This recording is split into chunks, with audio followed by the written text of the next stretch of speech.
بسم اللہ الرحمن الرحیم۔ السلام علیکم ورحمۃ اللہ وبرکاتہ۔ دوستو، آج کی اس ویڈیو کلپ میں ہم حدیث کی روشنی میں حج کی فضیلت جانیں گے۔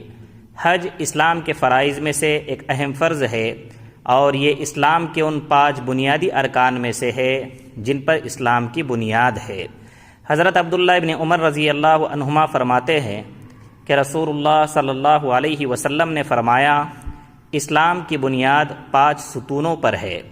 سب سے پہلے لا الہ الا اللہ محمد الرسول اللہ کی گواہی دینا، یعنی اس بات کا اقرار کرنا کہ اللہ کے سوا کوئی عبادت کے لائق نہیں اور محمد صلی اللہ علیہ وسلم اس کے بندے اور رسول ہے۔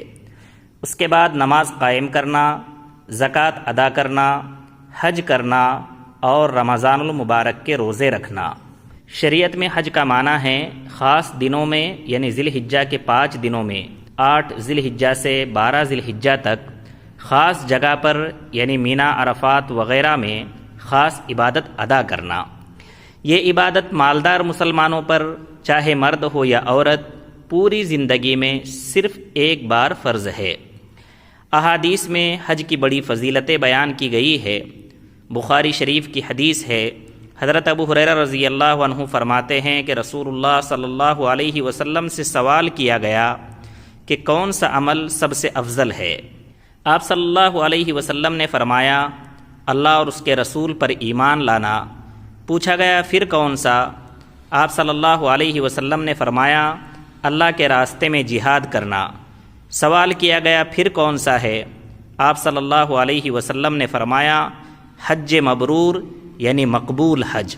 اور حج مقبول وہ ہے کہ جس میں حج کرنے والا تمام گناہوں سے توبہ و استغفار کرے، کامل طریقے سے حج ادا کرے، یعنی حج کے فرائض و واجبات کے ساتھ ساتھ سنتوں اور مستحبات کا بھی خیال رکھے، احرام کی حالت میں منع کی گئی چیزوں سے بچے، حج کی نمائش اور دکھاوے سے دور رہے، حرام مال سے بچتا رہے اور اپنا کھانا پینا اور دوسرے اخراجات حلال مال سے کرے۔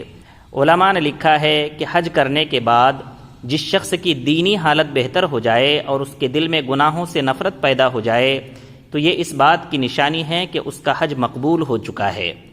حضرت حسن بصری رحمۃ اللہ علیہ فرماتے ہیں کہ حج مبرور یہ ہے کہ انسان اس کے بعد دنیا سے بے رغبت اور آخرت کا طلبگار بن جائے۔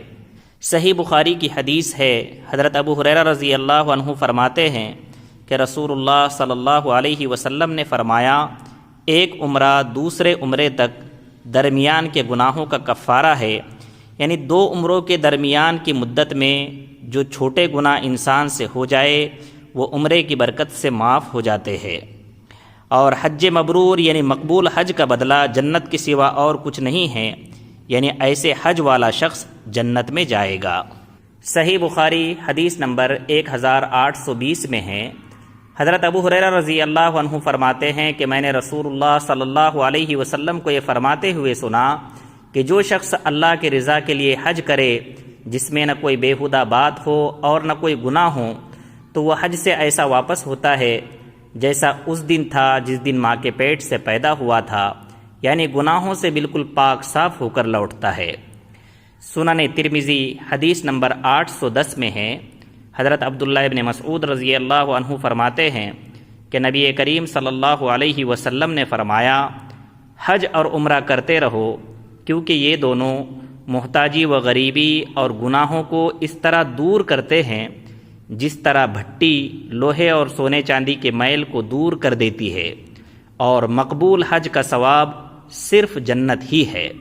سنن ابن ماجہ کی حدیث ہے، حضرت ابو ہریرہ رضی اللہ عنہ فرماتے ہیں کہ رسول اللہ صلی اللہ علیہ وسلم نے فرمایا، حج اور عمرہ کرنے والے اللہ کے مہمان ہیں، اگر وہ اللہ سے دعا کرے تو اللہ ان کی دعا قبول کرتا ہے، اور اگر اس سے بخشش طلب کرے اور معافی مانگے تو انہیں معاف کر دیتا ہے۔ مسند احمد حدیث نمبر 5371 میں ہے، حضرت عبداللہ ابن عمر رضی اللہ عنہما فرماتے ہیں کہ نبی کریم صلی اللہ علیہ وسلم نے فرمایا، جب تم کسی حاجی سے ملو تو اسے سلام کرو اور اس سے مصافحہ کرو، اور اس سے پہلے کہ وہ اپنے گھر میں داخل ہو اس سے درخواست کرو کہ وہ تمہارے لیے بخشش و مغفرت کی دعا کرے، اس لیے کہ وہ اپنے گناہوں سے پاک صاف ہو کر آیا ہے۔ دوستو، اس ویڈیو کلپ میں ہم نے حج کی فضیلت پر صرف 6 حدیثیں پیش کی ہے، اور بھی بہت سی احادیث میں حج کے فضائل بیان کیے گئے ہیں۔ جس طرح حج کی فضیلتیں بہت ہے، اسی طرح حج کے فرض ہو جانے کے بعد کوئی عذر اور رکاوٹ نہ ہونے کے باوجود حج نہ کرنے پر وعیدیں اور ڈانٹ بھی بہت سخت ہے۔ حضور اقدس صلی اللہ علیہ وسلم کا ارشاد ہے کہ جس شخص کے پاس اتنا خرچ ہو اور سواری کا انتظام ہو کہ بیت اللہ شریف جا سکے اور پھر وہ حج نہ کرے، تو کوئی فرق نہیں اس بات میں کہ وہ یہودی ہو کر مرے یا نصرانی ہو کر۔ اور یہ اس لیے کہ اللہ تعالیٰ فرماتے ہیں وَلِلَّهِ عَلَى النَّاسِ حِجُّ الْبَيْتِ مَنِ اسْتَطَاعَ إِلَيْهِ سَبِيلًا، اللہ تعالیٰ کو خوش کرنے کے واسطے ان لوگوں پر بیت اللہ کا حج فرض ہے جو وہاں تک پہنچنے کی طاقت رکھتے ہو۔ امام غزالی رحمۃ اللہ علیہ فرماتے ہیں کہ حج کتنی اہم عبادت ہے کہ اس کا چھوڑنے والا گمراہی میں یہود و نصارہ کے برابر شمار ہوتا ہے۔ اللہ تعالیٰ حفاظت فرمائے، اور ہم میں سے جو مالدار ہے جن پر حج فرض ہو چکا ہے انہیں جلد از جلد اس اہم فرض کو ادا کرنے کی توفیق عطا فرمائے۔ آمین یا رب العالمین۔